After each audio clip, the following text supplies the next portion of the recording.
Crackton, Juso, Ado.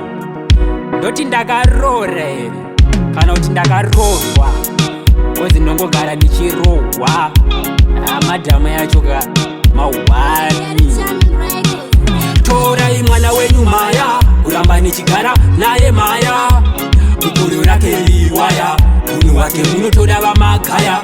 Torai mwana wenyu maya, kuramba nichigara naye maya, gukuru rake riwaya, munhu wake munotoda vamakaya. Sebhinya uyu anongofinyama, unombofunga kuti zvimwe atswanywa. Mukadzi wepi anodhudhudza bhiya, kajini zvese nemusombodhiya.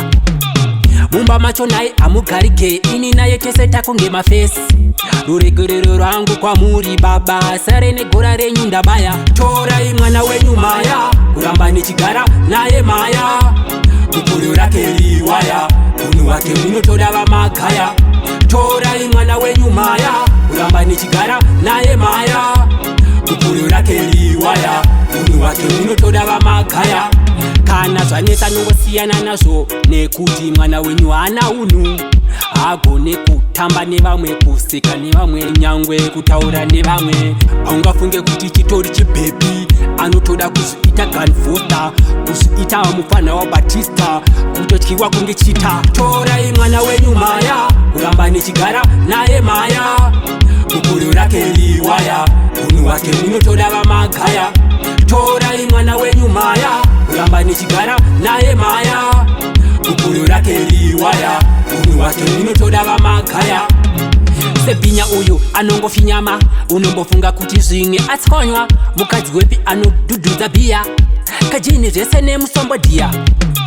Mumba macho naye amugarike, ini naye tese takunge mafesi.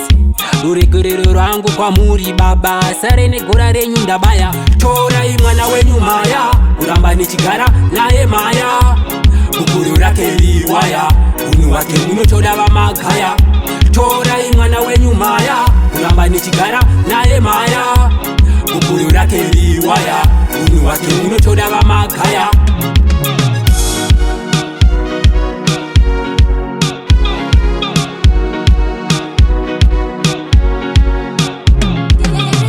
Badman voice, Boss Taku, arege sebhinya endo, kuzi andanzwa nekurohwa.